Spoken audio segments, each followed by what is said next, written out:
What's good, people? Today, the topic of interest is perception is everything. So, we're going to be talking about that in this video. We're going to be talking about your belief systems, how to change them, how they're formed, because this is a very, very foundational thing. This is one of the biggest differentiators when it comes to how far people go. It's very rarely the person with the most ability that gets to the top. It's normally the person who's got, like, the belief systems aligned in the right way. Because when they're aligned in the right way, you can get all the ability, you can learn all the skills. Most things in life are a skill set. But when your belief systems are out of whack, you're unable to get yourself or discipline yourself long enough to attain the skills. You end up self-sabotaging and you don't capitalize on everything that you could be. So belief is everything. And one of the biggest things that's always fascinated me in life in general is how you can have two people experience exactly the same thing and come out totally differently. One person's crushed by the experience, the other person is like, nah, man, not me. And then they overcome the thing. And it normally comes down to the lens at which they see life, the way that they perceive things, the meaning they attach to things. Right? Because in life, nothing is inherently good or bad, right? It's just the meaning we attach to things, the way that we assign it, the judgment we add to things is what makes it good or bad. Prior to this, I was reading up on a motivational speaker called Nick Vujicic. So Nick Vujicic, it was a guy who has no limbs. So he's got like no arms, no legs, literally just to the torso down. Many of us, if we're in that situation, we would perceive that as less than ideal. You'd be like, man, I've got no arms, no limbs. Like, will I ever find love? Will anyone fall in love with me? Say, will I even be able to build a career? Man, we ain't going to the league. I'm saying? Somebody's going to have to nurse me my whole life. Like, my life is over. You perceive it. Many would perceive it in that way. Not this guy, man. This guy's gone written out a whole book, become a motivational speaker, and he's got himself a beautiful wife too, 4 beautiful kids. He's done well for himself, and that just comes down to the lens at which he sees life. Like I said before, in life, nothing is inherently good or bad, but the meaning we attach to things. It's either you see something as like, something that's a problem that can never be overcome, like, oh, my life is over, or you see something as an obstacle that can be overcome as well, right? So it's the way that you see things. Your perception is everything. And more so, not just the way that you see the world, but also the perception you hold of yourself, the way that you see you. Because the way that you see you will largely influence how far you go in life.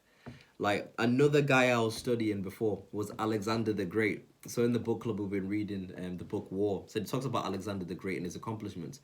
Now, Alexander the Great, bear in mind, guys, this guy was a beast. So at the age of 20, he becomes a king. At the age of 20, he's a king. That's the age most of us are like in a second year of uni.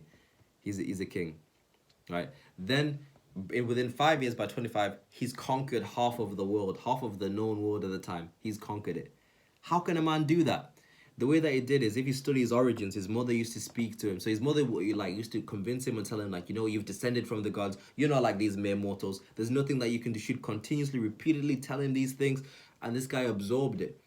And then he perceived himself in that way. And this is the thing about perception and the way that it works. It's a crazy thing, because perception is akin to belief. So the way that you perceive yourself, the way that the beliefs that you hold of yourself will largely influence the way that you present and carry yourself. So if your beliefs are strong, like you can see my little diagram. If your beliefs are strong, like, I am the guy, I can do it, you normally take massive action. So when you believe strongly, you take big action. When you take big action consistently because you're convinced, you get amazing results. At the bottom, you get amazing results, and then the results reinforce your belief. You're like, see, I knew it. I knew I was the king. I'm better than everybody else. And then it reinforces, and then you take even more action, and it just feeds itself. But the opposite is also true. Let's say your parents are telling you, you know what, you're no good, you're stupid, you're just like your daddy, you know what I mean? Yeah, good for nothing. If you hold those beliefs, like, you're not smart, you're not intelligent, are you really going to take massive action in the area of your academia and learning things? Probably not. Because you think that if you do, because even that little action that you take, you won't be convinced that you can get the results. So you take limited action, you don't get great results, you get poor results, and then results reinforce the belief, see, I'm not that smart, I'm not that intelligent. That's what it is. So you can get stuck in that cycle too. So you want to get into the habit of changing your beliefs. And the way that we change our beliefs, or the way that we can discover our limiting beliefs, is through questions. So I've done a whole PDF on finding out what your limiting beliefs are. So if you want that, just drop me a DM and I'll be happy to share that with you.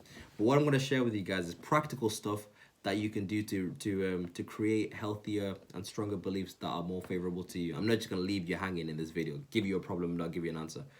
So the way that you influence your beliefs is through 2 ways. So you create your beliefs through one, repetition, so through repeatedly doing something where you continuously repeat. So normally through language, through what you repeatedly say to yourself, and through actions and habits reinforce the way that you see yourself, and also through emotion. So strong emotion has a large influence on the beliefs that you develop. So we're going to target the first thing, repetition. So how can a person start building healthier belief systems for themselves using repetition? The one way that you do that is through not language, the way they use, and through the use of affirmations. So affirmations can be seen as cheesy. It's like, it's real cheesy to just say, nice things about yourself. But it's important. It works. Because what you repeatedly say to yourself, you say it over and over again, your mind is listening. And then your unconscious absorbs this. What's repeatedly said, it absorbs.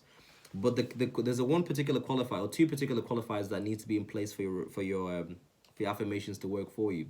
One, they must be done in the present tense. So you should be like, I am confident, even if you don't feel confident. I am courageous, even if you're not courageous right now. I am beautiful, even if you don't believe it. I am attractive. You say these things to yourself. I behave attractively in the present tense. The second thing is that you want to say them with conviction. So you want to say it like you mean it. So don't say it half-heartedly. Say it with energy. When you say it with energy, it makes a massive difference. So you do that daily.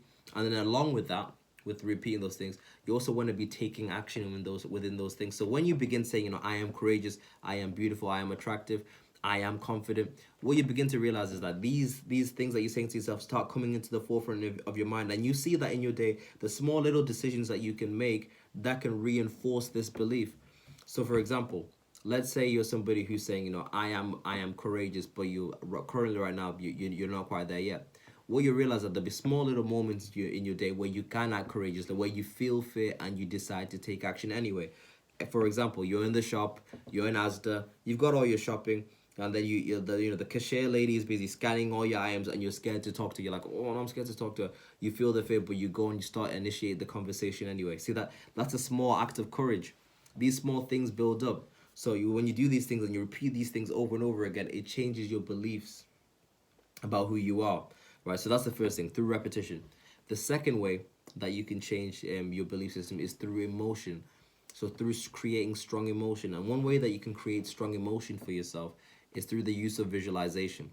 Visualization is a practical thing. Now, the reason visualization is particularly powerful is because your mind can't tell the difference between what's vividly imagined and what's actually experienced. To the mind, both are pretty much exactly the same thing. All right, so I've done videos on this. But and I do a detailed video on visualization, but we can't make this video too long. But what you can do in regards to visualization is see yourself being the person that you want to be. See the world responding to you the way that you want them to respond. Right? See yourself acting in accordance with the type of person you want to be. See it vividly. See all the small details, the nuances, like smell the smells, hear the sounds, feel the feeling. Really step into that, because you know that you've done your visualization correctly. You know you've done it right when you feel something when you do it. So you want to get into the practice of that. So I'll do a more detailed video on that. But to end this video, because we're like 8 minutes now, what I want to do is if you guys would like the PDF that can help you find out what your limiting beliefs are, drop me a DM. I'll be happy to send that over to you. But that's the video for now. You guys take care and be back again tomorrow. Peace.